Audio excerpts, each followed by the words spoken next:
Welcome to the YouTube channel of Adarsh Navodaya education group. अभी हम लोग प्लेन मिरर पढ़ रहे थे और कर्व मिरर की कुछ डेफिनेशंस पढ़ी थी। आज हम लोग जो कर्व मिरर है, गोली दर्पण है, उसके कारण फोकस वक्ता त्रिज्या में संबंध निकालेंगे और यूवीएफ में संबंध निकालेंगे, यानी दर्पण समीकरण प्राप्त करेंगे। तो सबसे पहले हम लोग गोली दर्पण के लिए एफ व आर में संबंध प्राप्त करेंगे।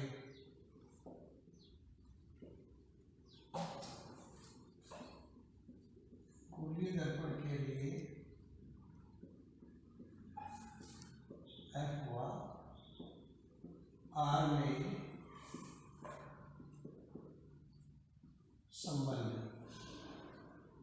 एफ व आर में संबंध यानी फोकल वक्ता त्रिज्या में संबंध प्राप्त करने के लिए कोई सा भी दर्पण ले लिए। मान लीजिए हमने एक अवतल गोली दर्पण ले लिया,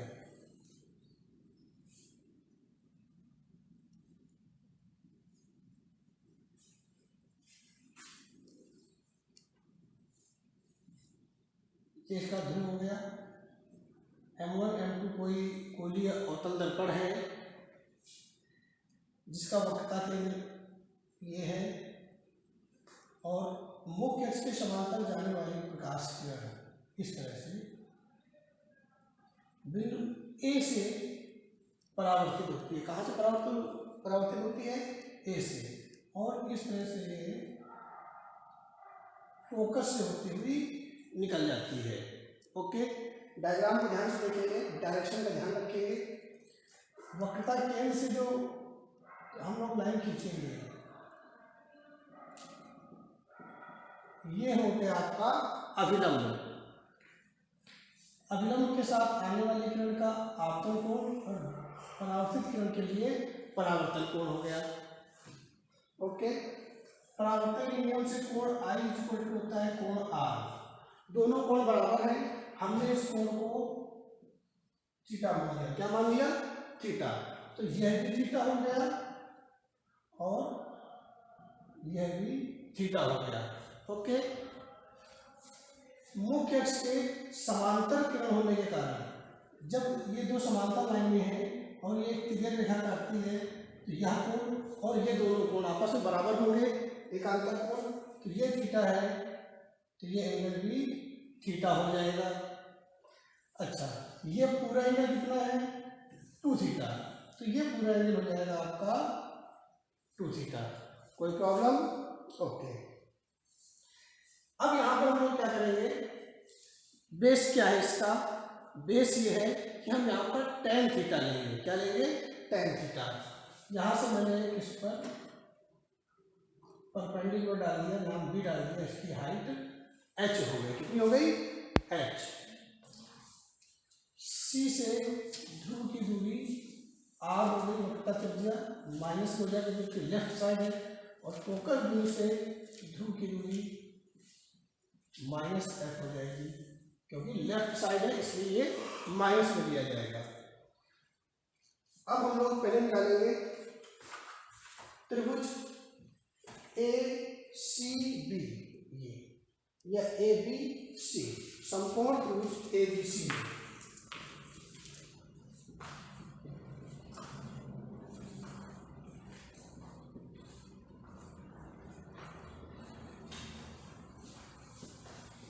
tan थीटा बराबर है लंब बटे आधार। तो इसका लंब हो जाएगा AB और आधार हो जाएगा BC। ओके, अगर दर्पण का द्वारक बहुत छोटा ले लिया जाए, मान लीजिए बहुत छोटा होता तो ये जो बिंदु B है ये P के नजदीक पहुंचता जाता और लगभग P पर पहुंच जाएगा। तो छोटे द्वारक के लिए तो जाएगा आपका H/BC। यदि दर्पण का द्वारक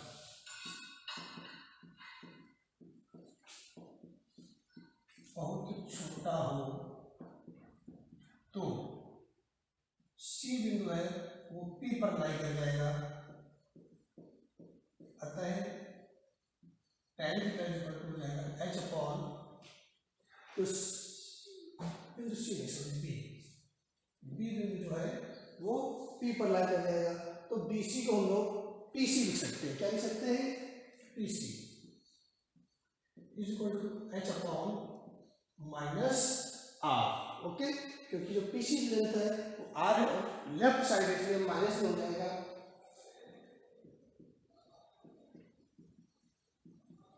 इसी प्रकार ABF में समकोण त्रिभुज ABF में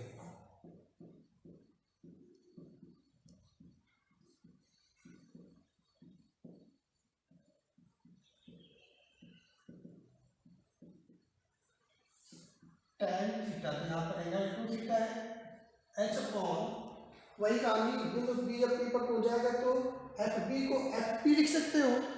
आधार जो है FB है वो बन जाएगा FP, यह बन जाएगा माइनस F, क्योंकि F और P जो लेंथ है वो माइनस F हो जाएगी।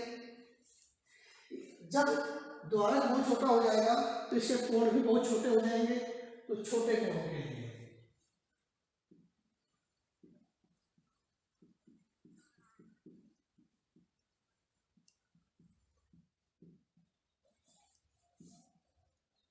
tan थीटा को थीटा व tan 2 थीटा को 2 थीटा लिख सकते हैं।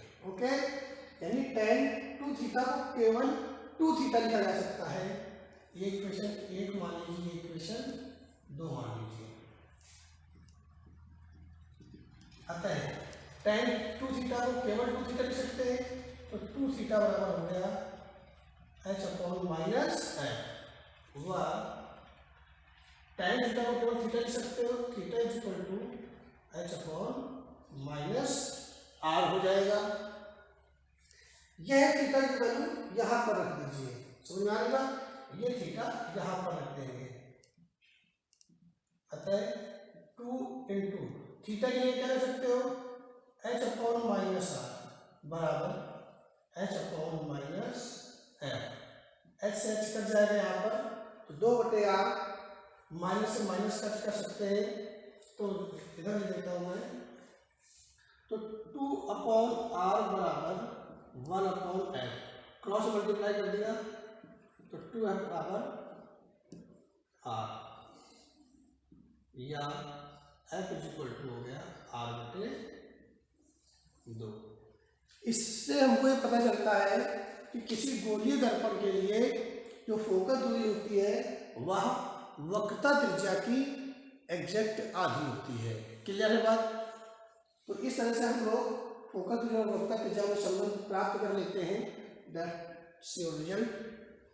अब हम लोग बात करेंगे कि किसी गोलीय दर्पण के लिए UVF में संबंध क्या होता है, जिसे हम ये कहेंगे कि हम लोग कैलकुलेट करने जा रहे हैं दर्पण समीकरण या दर्पण सूत्र।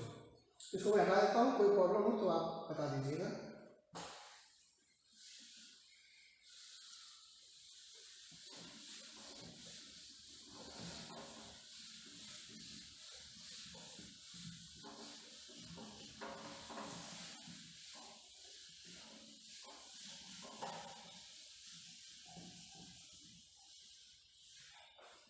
गोलीय दर्पण के लिए UVF में संबंध या यूं कह दो दर्पण समीकरण को हम लोग प्राप्त करने जा रहे हैं। ओके, तो इसके लिए हम लोग पहले डायग्राम बनाएंगे ठीक से, और वहाँ पर वस्तु और प्रतिबिंब को हम लोग देखेंगे कहाँ पर बनता है। तो मान लीजिए आपके पास ये एक गोलीय अवतल दर्पण दे रखा है।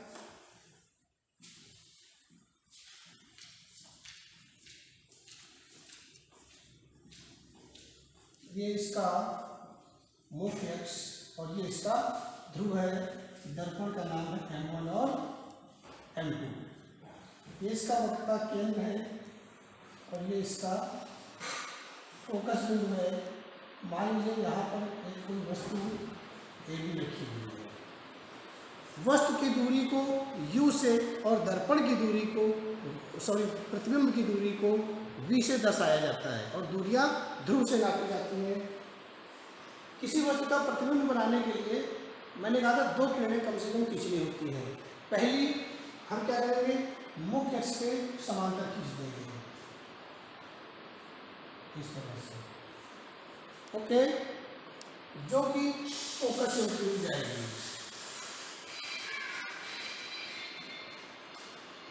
दूसरी प्रकाश किरण खींचने के कई तरीके हो सकते हैं। मैं वक्रता केंद्र से खींचूंगा तो उसी रास्ते पर लौट जाएगी, क्योंकि केंद्र से खींची गई परिधि पर रेखा जो होती है वो लंब होती है परिधि पर। अगर मैं ध्रुव पर खींचूंगा इस तरह से निकल जाएगी, यहाँ से कैसे आएगी और जितना कोण बनाया तो सी से लंब हो गया, उतना कोण बनाते हुए वापस चली जाएगी। क्लियर है ना? तो हम क्या करेंगे कि दूसरी प्रकाश किरण को हम वक्रता केंद्र से खींच लेते हैं।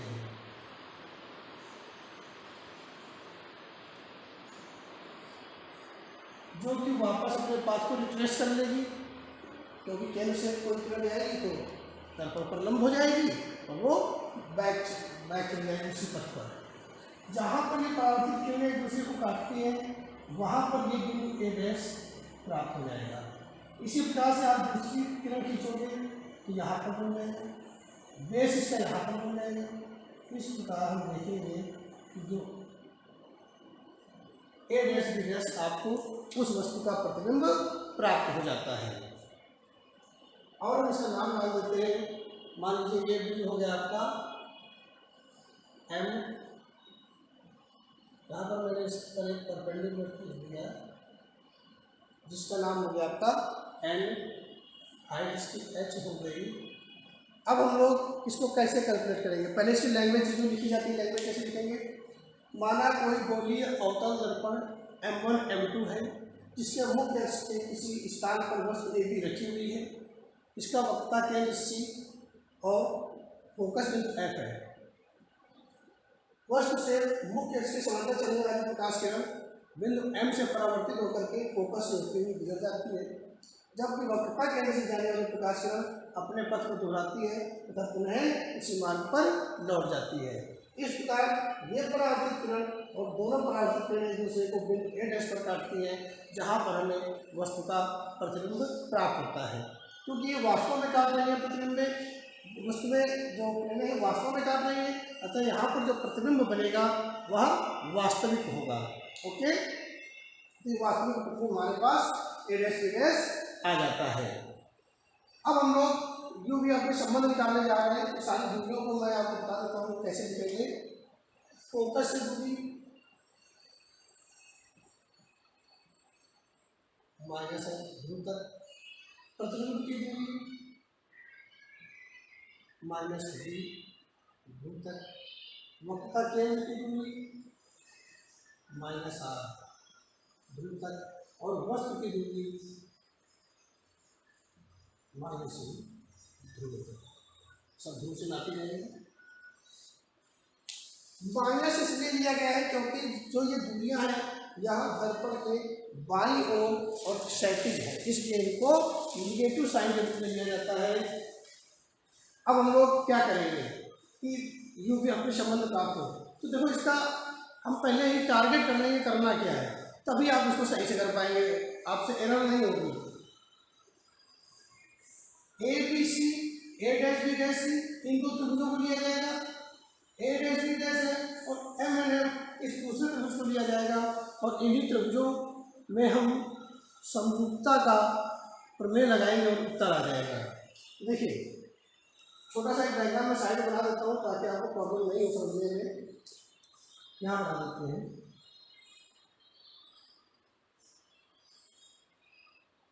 B dash A dash A B C 90 90 तीसरा जो बचा हुआ कोण तीसरा अपने आप बराबर हो जाएगा। तो जिस दो त्रिभुजों के तीनों कोण समान होते हैं एक दूसरे के, वह त्रिभुज दोनों एक दूसरे के समरूप त्रिभुज कहलाते हैं। समरूप त्रिभुज में किन्हीं दो समरूप त्रिभुजों में उनकी जो भुजाएं होती हैं, जो उनकी अनुपातिक भुजाएं होती है, यानी जिस कोण के सामने की भुजा देखते हैं उनकी भुजाओं का अनुपात नियत रहता है। जैसे लंब बटे लंब, बराबर आधार बटे आधार बराबर कर्ण बटे इसका कर्ण। ओके, तो हम यहाँ पर लिखेंगे दो लाइनें जो हम लिखेंगे, आपको बता दूं कि समरूप त्रिभुजों ए बी सी व ए डैश बी डैश सी में, ठीक है ना, लिखता हूँ मैं समरूप त्रिभुजों ए बी सी व ए डैश बी डैश सी में समरूपता की प्रमेय से लंब बटे लंब ए बी और उसका लंब ए डैश बी डैश बराबर आधार बी सी बटे बी डैश सी,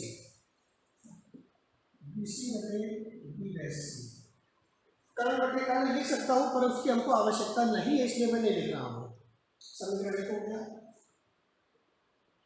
पुनः इस त्रिभुज को जोड़ना है, इनमें देखिए कैसे, ये M N F B dash A dash 90 90 तीसरा कोण ऑटोमेटिक बराबर हो जाएगा। तो ये दोनों त्रिभुज भी समरूप हो गए। तो पुनः है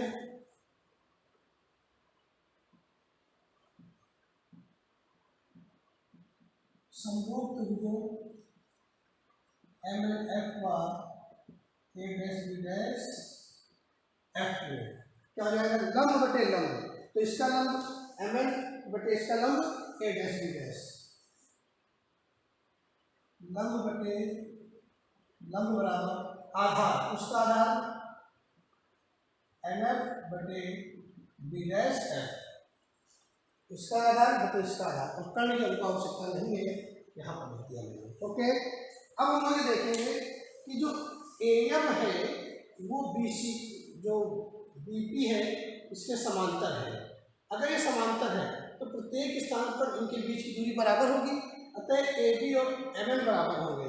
तो इस समीकरण में एम एन बराबर ए बी रख देंगे, ध्यान देंगे क्योंकि एम एन बराबर ए बी, क्यों, क्योंकि दोनों समांतर है ए एम और बी पी, इसलिए मैंने बता दिया। अब यहाँ पर ए बी लिखूंगा, अतः A B upon A dash B dash बराबर N F upon B dash F, equation number 6। समीकरण 1 और 2 में मैं देखता हूँ कि दोनों समीकरणों में बायां पक्ष बराबर है, इसलिए दाहिना पक्ष भी बराबर होना चाहिए। भाई अगर इसकी वैल्यू 5 है तो इसकी भी 5 होगी, और इसकी वैल्यू अगर 5 है तो इसकी वैल्यू 5 होगी। तो ये 5 बराबर है, तो ये 5 इस 5 के बराबर होना चाहिए। तो समीकरण 1 और 2 की तुलना करने पर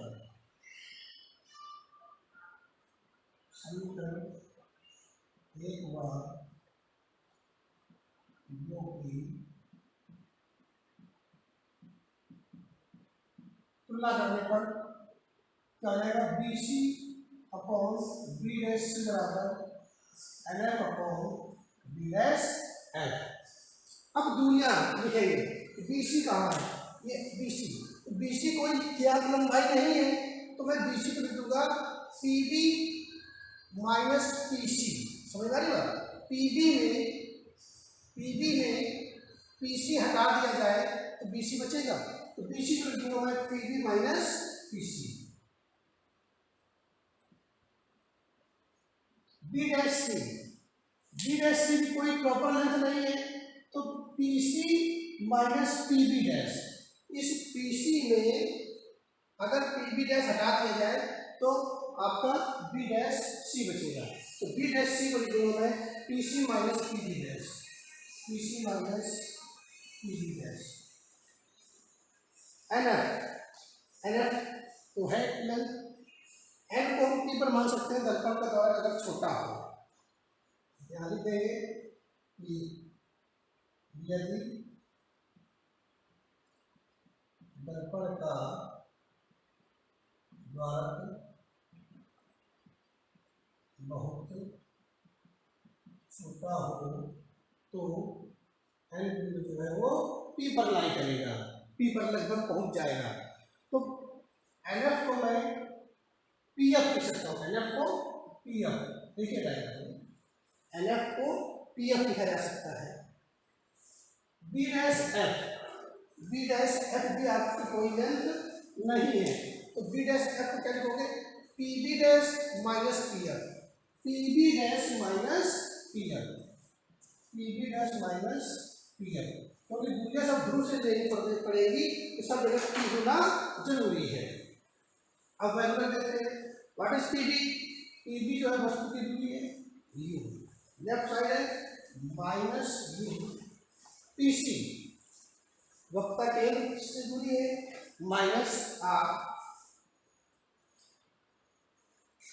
पी सी वही P C minus R, P B dash प्रतिबिंब की दूरी है माइनस वी,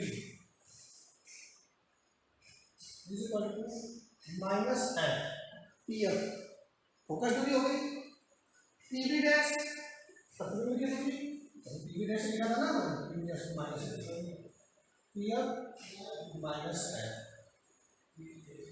अब मैं आर को 2f लिख सकता हूँ, वक्ता त्रिज्या क्योंकि फोकस दूरी की दूरी होती है, इसको और डालेंगे minus U plus 2f, minus minus plus और आपको 2f upon minus 2f plus minus minus plus B बराबर minus F upon minus B plus F.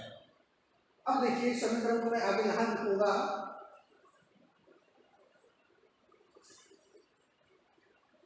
Cross multiply करा दीजिए, तिर्यक गुणा करा देंगे, तो पहले मैं इस टर्म का इससे मल्टीप्लाई करूंगा बराबर इसका इसमें से मल्टीप्लाई करूंगा, पहले का अंश को दूसरे के हर में और फिर पहले के हर का दूसरे के अंश में गुणा करा देंगे तो हमारे पास क्रॉस मल्टीप्लाई का रिजल्ट आ जाएगा।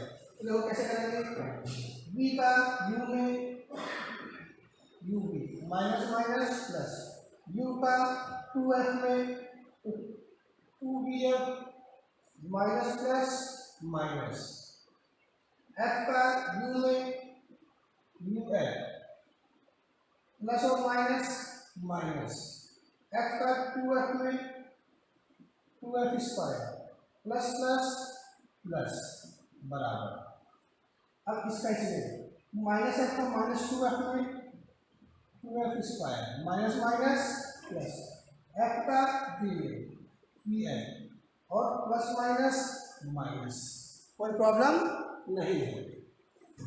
अब हम लोग क्या करेंगे, जो 2f स्क्वायर है ये कट जाएगा, क्यों कट जाएगा, क्योंकि जब 2f स्क्वायर को इधर पाओगे तो माइनस का हो जाएगा, तो प्लस का 2f स्क्वायर ये था और ये माइनस से 2f स्क्वायर कट जाएगा, तो हमारे पास रिजल्ट ये आ जाएगा। इसमें मैंने क्या करूँगा कि जो f वाले टर्म है उनको एक तरफ कर लूँगा, बिना f वाले एक तरफ कर लेंगे, ओके। देखिए क्या हो जाएगा, यहाँ से uv इधर कर दिए बराबर f वाले सारे उधर कर दिए, उधर जाएगा प्लस का 2vf ये भी जाएगा प्लस का uf और ये माइनस का vf पहले से अवेलेबल है, uv बराबर 2vf में एक vf चला जाएगा, एक vf बचेगा प्लस vf बच जाएगा। अब इस समीकरण में हम क्या करेंगे, uvf से पूरे में भाग दे देंगे, ओके। तो समीकरण 3 ला दीजिए, समीकरण 3 में uvf से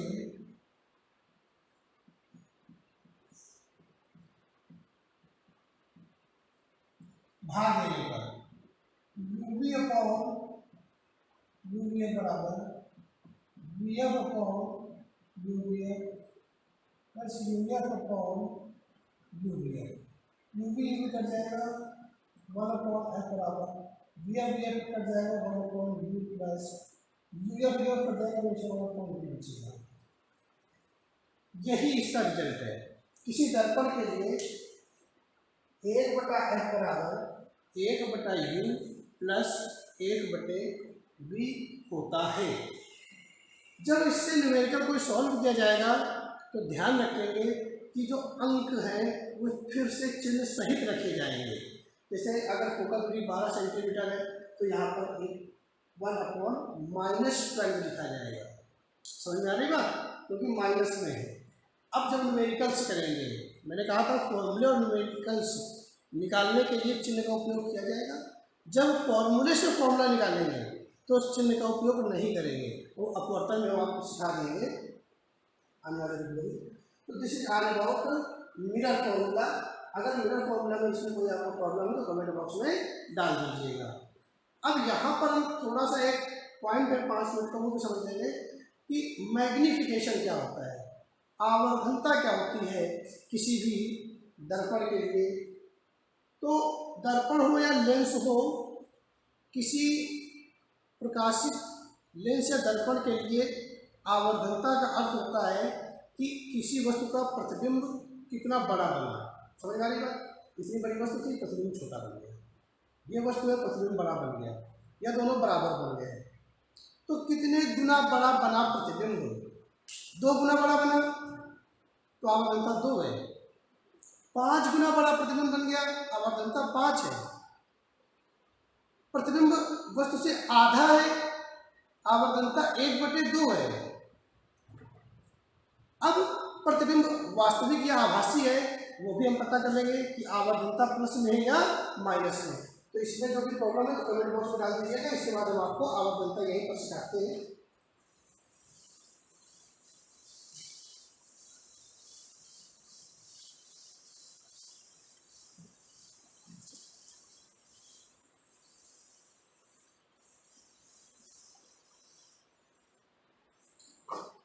आवर्धनता का अर्थ एक्चुअल में वस्तु का प्रतिबिंब कितना बड़ा बना दिया गया। तो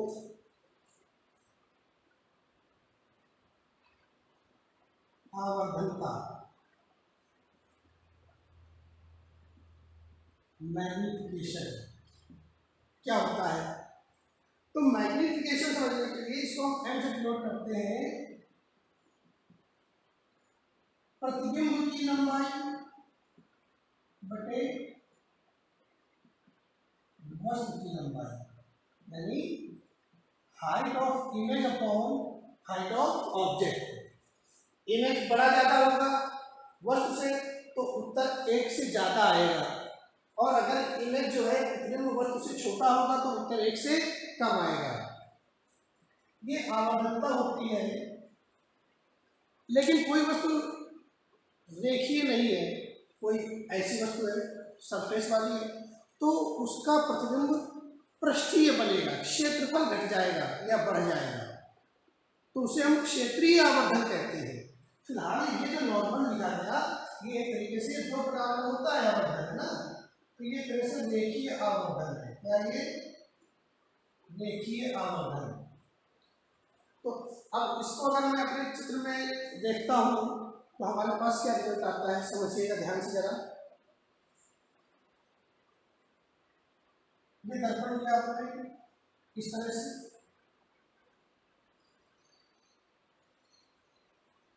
ये वस्तु थी, ये प्रतिबिंब है। अगर एक प्रकाश से मैंने क्या किया ऐसे यहाँ से तो ये उतना ही कोण बनाते हुए वापस आ जाएगा, ऐसे जाती है।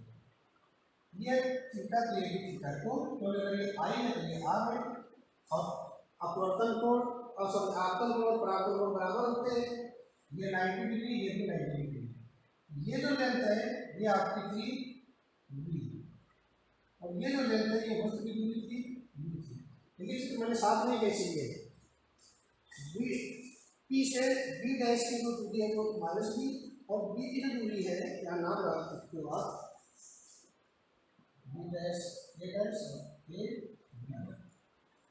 तो इसकी आवर्धनता को कैसे लिखेंगे आप बताइए?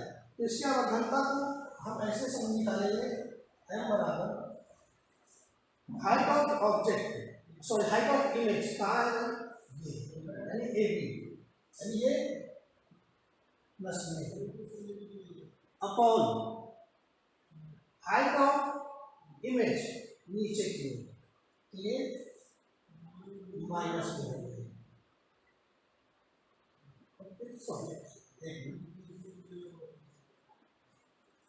इमेज नीचे बनी हुई है, ओके, तो ये माइनस में हो जाएगा, और ऑब्जेक्ट ऊपर के लिए प्लस हो जाएगा। ऊपर को प्लस देते हैं बराबर। अगर आप इन दोनों त्रिभुजों को देखें, ये दोनों त्रिभुज आपके कैसे है, समरूप है। तो लंब बटे लंब बराबर आधार बटे आधार।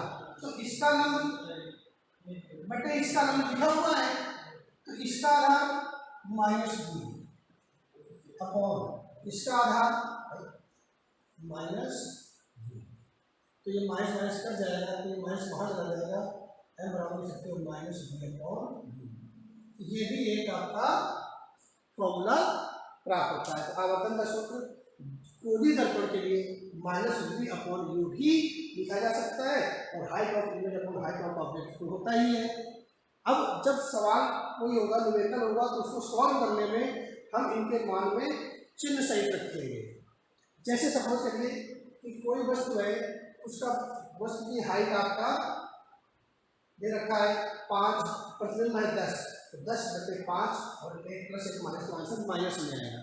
तो इसका मतलब है यहाँ पर अगर u और b का मान मान लो 8 और 12 है, तो दोनों माइनस माइनस होंगे, कट जाएंगे, तो उत्तर माइनस में आएगा, और प्रतिबिंब वास्तविक है। अगर ये प्रतिबिंब ऊपर बनता तो दोनों प्लस में हो जाते, तो आंसर प्लस में आता या नहीं आता। जब आंसर प्लस में आता तो प्रतिबिंब जब सीधा बनेगा तो वो हमेशा आभासी होगा। ये चीज अपने प्रतिबिंब के प्रकार में हम आपको समझाएंगे। सीधा प्रतिबिंब हमेशा आभासी होता है, लेंस हो या दर्पण हो। तो ध्यान रखें, अगर m की वैल्यू माइनस में आती है, नेगेटिव आती है, तो जो प्रतिबिंब है ना वो वास्तविक होगा। कैसा होगा? वास्तविक। और अगर m का मान पॉजिटिव आता है तो जो प्रतिबिंब होगा वह आभासी होगा। वो आपको प्रतिबिंब आभासी वास्तव बनता हुआ नहीं प्राप्त होगा। ये हो गया प्रकार। समझ में आ गई बात नहीं आ गई? कि तब आप समझेंगे m का मान 1 से ज़्यादा है तो जो प्रतिबिंब है वह वस्तु से बड़ा बनेगा, m का मान 1 से अगर कम है तो प्रतिबिंब की लंबाई वस्तु की लंबाई से छोटी हो जाएगी। और अगर ऐसी स्थिति आती है कि m का मान माइनस में आता है तो वह प्रतिबिंब जो होगा वास्तविक होगा, और अगर प्लस में आता है तो प्रतिबिंब आभासी होगा।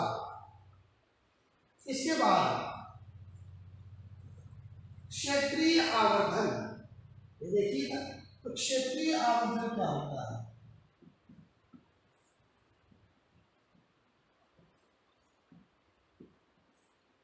तो क्षेत्रीय आवर्धन को हम ऐसे दिखा देता हूं मैं, एरियल मैग्निफिकेशन। एरियल मैग्निफिकेशन हो जाएगा area of image upon area of object. जैसे मान लीजिए आपने इसका इमेज बनाना है, ये इसका इमेज बनाया, तो इसका एरिया फिर कितना बड़ा बन गया, प्रतिबिंब हो गया। जो प्रतिबिंब बनेगा तो इसकी लेंथ भी बढ़ेगी और विड्थ भी बढ़ेगी, लंबाई और चौड़ाई दोनों बढ़ेगी। तो इसका मतलब है कि पूरा एरिया बढ़ गया इसका। तो ऐसे मैग्निफिकेशन को हम एरियल मैग्निफिकेशन कहते हैं। तो इसको ध्यान रखने की बात है। तो ये चीज़ आपको क्लियर हो गई होगी। इसमें आपको अगर कोई भी चीज़ समझ में नहीं आती, कोई प्रॉब्लम आती है, तो आप कमेंट बॉक्स में डाल दीजिए, तो मैं आपको ये चीज़ वापस क्लियर कर दूँगा, समझा दूँगा। तब तक के लिए नमस्कार।